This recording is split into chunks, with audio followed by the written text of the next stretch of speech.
दोस्तों आज के इस वीडियो लेसन में मैं आप लोगों के लिए लेकर के आया हूँ एक और इंटरेस्टिंग सी शॉर्ट स्टोरी जिसका नाम है 3 क्वेश्चंस। बहुत ही ये पॉपुलर शॉर्ट स्टोरी है दोस्तों, और इसको लियो टॉलस्टॉय ने लिखा हुआ है। लास्ट वीडियो में हम लोगों ने द लैंचॉन शॉर्ट स्टोरी को कवर किया था जिसको लिखा था सोमरसेट मॉम ने। आई होप कि आपको ये वीडियो भी काफ़ी पसंद आएगी। ठीक है, ये वीडियो भी आपको शॉर्ट स्टोरी भी काफ़ी इंटरेस्टिंग लगेगी। तो चलिए दोस्तों स्टार्ट करते हैं आज की शॉर्ट स्टोरी को। जैसा कि यहाँ पर नाम से ही पता चल रहा है 3 क्वेश्चन, मतलब कि 3 सवाल से रिलेटेड स्टोरी में बात कही गई है। तो दोस्तों इसको इस स्टोरी में होता क्या है, in this story there was a king. एक किंग होता है, ठीक है। तो उसके दिमाग में दोस्तों क्या होता है, 3 क्वेश्चंस आए होते हैं। 3 questions comes to his mind. The first question was that which is the most important time for work, मतलब कि सबसे इंपॉर्टेंट टाइम क्या है किसी भी काम को करने के लिए। The second question was that whose person is most important, कौन सा ऐसा इंसान है, कौन सा पर्सन है जो बहुत ही ज़्यादा इंपॉर्टेंट रखता है हमारे लिए, कौन सा ऐसा इंसान है जो बहुत ही ज़्यादा इंपॉर्टेंस रखता है। And the last question was that which is the most important work, और जो तीसरा क्वेश्चन था वो उसका ये था कि कौन सा काम सबसे इंपॉर्टेंट है। यानी कि तीनों क्वेश्चंस इंपॉर्टेंस से रिलेटेड है। सबसे पहले क्वेश्चन में बात कही गई है, ध्यान दीजिएगा कि सबसे पहले क्वेश्चन में बात कही गई है टाइम से रिलेटेड, कौन सा टाइम सबसे इंपॉर्टेंट है किसी भी काम को करने के लिए। दूसरा क्वेश्चन है कौन सा इंसान सबसे इंपॉर्टेंट है, ठीक है। और तीसरा क्वेश्चन है कि कौन सा मतलब आपके लिए काम सबसे इम्पॉर्टेंट है, ठीक है। विच is the most important work, मतलब कि कौन सा काम सबसे इम्पॉर्टेंट है। ये 3 क्वेश्चंस थे, ठीक है। बहुत ही ज़्यादा रिलेटेड ऐसा शॉर्ट क्वेश्चन पूछ लिया जाता है अगर आपके सिलेबस में हो ये शॉर्ट स्टोरी, तो पूछ लिया जाता है कि कौन कौन से क्वेश्चन आए थे। तो ये तीनों आपको याद रखना चाहिए। आई होप कि आपको बहुत ही अच्छी तरीके से तीनों के बारे में पता चल गया होगा। तो ये 3 क्वेश्चन हैं दोस्तों जो उसके दिमाग में आए थे, और जो राजा था उसने पूरे अपने किंगडम में इस चीज़ का प्रोक्लेम्ड कर दिया था, यानी डंका बजवा दिया था कि जो कोई भी मुझे इसका सही आंसर देगा मैं उसको अवार्ड करूँगा, ग्रेट अवार्ड दूंगा, ठीक है। इस तरीके से उसने पूरे अपने किंगडम में डंका बजवा दिया, इस तरीके से प्रोक्लेम्ड कर दिया, ठीक है। बहुत सारे लर्नड एंड वॉइस मैन आए, ठीक है। वॉइस एंड लर्न मैन आए, यानी कि ज्ञानी विद्वान और बहुत बड़े बड़े संत महात्मा आए। उन लोगों ने अपनी अपनी तरीके से सबने अपना आंसर प्रस्तुत किया, देने की कोशिश करी राजा को, ठीक है। लेकिन कोई भी जो था राजा को सेटिस्फाई नहीं कर पाया, ठीक है। But no one is there who could satisfy the king with his answers, so gave awarded to none. So जो अवार्ड था, जो अवार्ड देने का वादा किया गया था वो भी किसी को नहीं दिया गया, ठीक है। Now the king decided to met and consult a hermit. अब दोस्तों क्या होता है, राजा को एक बात पता चलती है कि एक जंगल है जहाँ एक बहुत ज़्यादा घना जंगल है जहाँ पर एक हर्मिट रहता है। मतलब हर्मिट का होता है दोस्तों साधु होता है, वो वहाँ पर रहता है और वो उस जंगल से कभी भी बाहर नहीं आता है, ठीक है। वो अपने घने जंगल में रहता है and he never came out, ठीक है। तो जो राजा होता है वो यही सोचता है कि चलो मैं ही चलता हूँ। The king went to himself और मीट द हर्मिट, वो खुद ही गया उसके पास में, लेकिन जो राजा था वो इस तरीके से नहीं गया, उसने सिंपल क्लॉथ्स वियर किए, ठीक है। He puts on simple clothes when the king reach the hermit. अब जब वो जो राजा था वो उस हर्मिट के पास में गया, उस हर्मिट के पास में पहुँच गया, तो उसने क्या देखा कि he was digging the ground, hermit was digging the ground, मतलब जो साधु था वो क्या कर रहा था, एक गड्ढा खोद रहा था। तो हर्मिट ने क्या किया, राजा को प्रणाम किया, ग्रीट किया, मतलब कि ग्रीटेड किया। अपने यहाँ जैसे अतिथि देवो भव की परंपरा चलती आती है कि कोई भी हमारे यहाँ अतिथि आता है तो हम उसको प्रणाम करते हैं, ठीक है। उसी तरीके से जो साधु था उसने भी राजा को ग्रीट किया और अपने काम में जुट गया। जो काम कर रहा था वो डिगिंग ग्राउंड का, वो उस काम को करने लगा, ठीक है, कंटिन्यू करने लगा। जो किंग था उसने the king asked his 3 questions, ठीक है, उसने अपने तीनों क्वेश्चंस पूछे।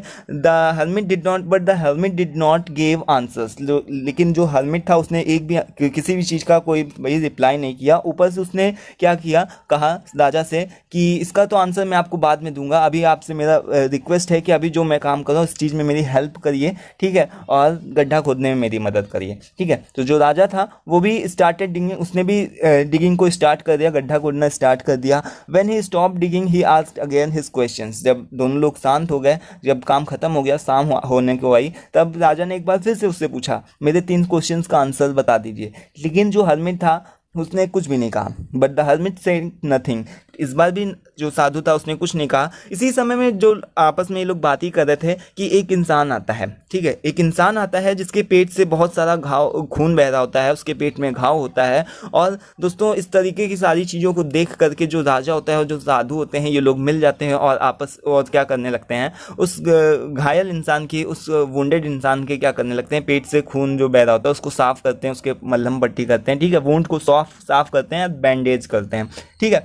तो after drinking water the man felt asleep, जो इंसान होता है जिसके पेट से खून बह रहा होता है वो सो जाता है, ठीक है, पानी पीता है और सो जाता है, वो कुछ भी नहीं बोल पाता, उसकी हालत ऐसी नहीं होती कि वो ज़्यादा कुछ बोल पाए और वो सो जाता है, ठीक है। तो इसके बाद में दोस्तों क्या होता है कि जो राजा होता है वो भी थोड़ी देर के बाद में सो जाता है। अब जब राजा जो होता है वो सुबह सुबह जल्दी मॉर्निंग उठता है तो वो क्या देखता है कि the wounded man gazing at him, मतलब कि जो वुंडेड मैन था जिसके घाव बह रहा था वो उसको घूर रहा है। तो ये चीज़ को देख करके राजा को काफ़ी आश्चर्य होता है, ठीक है। तो वो फटाक से उठ के खड़ा हो जाता है और साथ ही साथ में वो उससे बातें करना चाहता है, ठीक है।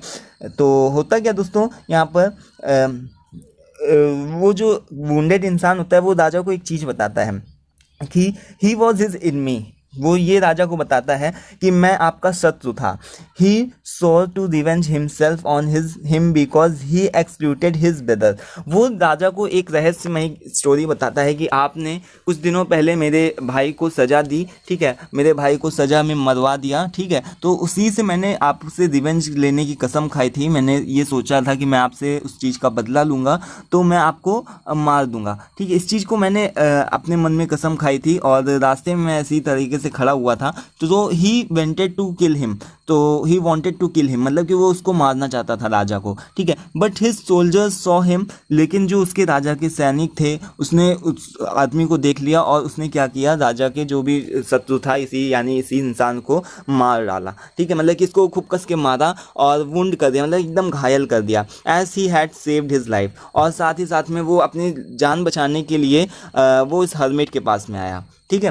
तो उसने इसको राजा को ये सारी स्टोरी सुनाई। He would remain his most faithful servant, so his अब मैं आपका बहुत ही ज़्यादा, आपने मेरा लाइफ बचाई है तो मैं आपका शत्रु था लेकिन अब नहीं हूँ, अब मैं आपका एक सेवक बन चुका हूँ, आपने इस तरीके से मेरी जान बचाई तो मैं आपको बहुत ही किस तरीके से धन्यवाद दूँ। तो ये सारी चीज़ों के वो एक्सप्लेन करने लगा, बताने लगा, उसको थैंकफुल कहने लगा, मतलब थैंक यू कहने लगा, ठीक है। तो द किंग फील डिलाइट, जो राजा था उसको खुशी महसूस हुई हल्की सी, ठीक है। Now when the king was about to went his kingdom, अब जब राजा था, सुबह हो गई, सब कुछ वो कर चुका, ठीक है, तो अब वो उसके फिर से जाने की बात आई। तो जब राजा अपने किंगडम की तरफ लौटने लगा, so he saw again his questions to hermit, उसने फिर से एक बार फिर से हर्मिट से अपने क्वेश्चंस के बारे में आस्क किया, मतलब क्या एक बार सोचा कि अभी तक तो इन्होंने कुछ बताया नहीं, लेकिन जो हर्मिट है उनसे चलो एक बार फिर से पूछ लेते हैं last time.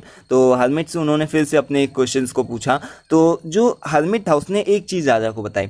So the hermit replied that his answers had been given already, उसने राजा को ये चीज़ बताया कि आपके जो 3 क्वेश्चंस थे इसके आंसर ऑलरेडी दिए जा चुके हैं, ठीक है। तो जो राजा था वो बोला कैसे, वो एकदम सरप्राइज होने लगा और किस तरीके से उसका एक्सप्लेनेशन मांगने लगा कि आप क्या कहना चाहते हैं, आप कुछ एक्सप्लेन करिए, मुझे कुछ समझ में नहीं आया, ठीक है, कि सबसे इंपॉर्टेंट टाइम क्या होता है, ये चीज़ आप किस तरीके से क्या चीज़ आप बताना चाहते हैं। तो जो हर्मिट था उसने राजा को ये चीज़ बताया कि the most important time is present, सबसे ज़्यादा इम्पॉर्टेंट टाइम क्या है, आज का समय है, ना फ्यूचर इम्पॉर्टेंट है ना आपका आगे आने वाला समय है, ठीक है, वो इम्पॉर्टेंट है। लेकिन जो आपका सबसे इम्पॉर्टेंट टाइम है वो यही है कि आप प्रेजेंट में आप क्या कर रहे हैं, ठीक है, ये चीज़ सबसे ज़्यादा इम्पॉर्टेंट है, ठीक है। तो ये चीज़ तो राजा को पता चली, ठीक है, किंग को ये चीज़ पता चली कि आज का प्रेजेंट टाइम सबसे ज़्यादा इम्पॉर्टेंट है, ना कि पास्ट इम्पॉर्टेंट होता है, ना ही फ्यूचर इम्पॉर्टेंट होता है, आगे क्या होगा या पास्ट में क्या हो चुका है, ये सारी चीज़ें इंपॉर्टेंट नहीं रखती, ठीक है। और साथ ही साथ में उसका जो सेकंड क्वेश्चन था कि सबसे ज़्यादा इम्पॉर्टेंट मैन कौन होता है, मतलब कि which person is most important, इसका दोस्तों आंसर पता है हर्मिट ने क्या दिया, the most necessary man who is present before us, कि उसने राजा को ये चीज़ बताई कि जो भी इंसान आपके सामने है वही सबसे ज़्यादा इम्पोर्टेंट है। कोई भी आपसे सहायता मांगने आया, जिस तरीके से आपने देखा कि किस तरीके से कि वो वुंडेड इंसान आया, ठीक है, तो वही इंसान सबसे ज़्यादा इम्पोर्टेंट था, ठीक है, और कोई नहीं इम्पोर्टेंट था, ठीक है। बिफोर अस जो भी इंसान हमारे सामने रहता है, हमारे सामने होता है, हमको उसकी हेल्प करनी चाहिए, उसकी बात को सुनना चाहिए। उससे ज़्यादा इम्पोर्टेंट और कोई मैन हमारे लिए नहीं हो सकता, ठीक है। जिसके साथ हम हैं, जिसके साथ में हम समय बिता रहे हैं, वही हमारा सबसे बड़ा इंसान होता है, ठीक है, वही सबसे इंपॉर्टेंट मैन होता है। और जो थर्ड हमारा क्वेश्चन है कि which is a most important work, ठीक है, विच is the most important work, मतलब कि सबसे ज़्यादा कौन सा काम इम्पॉर्टेंट है। तो ये चीज़ का आंसर दोस्तों पता है हरमिट ने क्या दिया कि the most important work is that to do good all the world, ठीक है। वो उसने राजा को क्या बताया हरमिट ने कि सबसे ज़्यादा अच्छा काम ये है कि आप सभी लोगों के लिए अच्छा सोचें, ठीक है। अब अगर राजा ना इस तरीके से उसकी सेवा करता, वो आगे बढ़ जाता, सोचता मुझे क्या करना है, वो घायल पड़ा, उसको पड़ा रहने दो, हमको क्या, ठीक है, वो उसकी हेल्प नहीं करता, तो क्या होता, वो उसको उसका एनिमी बना देता। इसके साथ ही साथ में उसके मन से उसके लिए बददुआएं निकलती, ठीक है, जो कुछ भी था, तो वो हमेशा उसका एनिमी बना रहता मरने के बाद तक की। लेकिन अब वो उसका फ्रेंड बन चुका था, ठीक है, अब वो राजा को थैंकफुल कह रहा था। तो ये किसकी वजह से हुआ कि ये इसी वजह से हुआ कि आपका सबसे इम्पॉर्टेंट काम क्या है कि सभी लोगों का क्या करना, गुड करना, मतलब कि सभी लोगों की सहायता करना, उनके बारे में अच्छा सोचना, यही हमारा सबसे बड़ा टास्क होता है, ठीक है। और दोस्तों उसके बाद में राजा ने एक और चीज़ कही, which is the only purpose of our life, मतलब कि यही हमारे जीवन के 3 उद्देश्य हैं, तीन हमारे जीवन के उद्देश्य हैं। हमको इन्हीं तीनों चीज़ों को फॉलो करना चाहिए कि जो सबसे इम्पॉर्टेंट टाइम है वो प्रेजेंट है,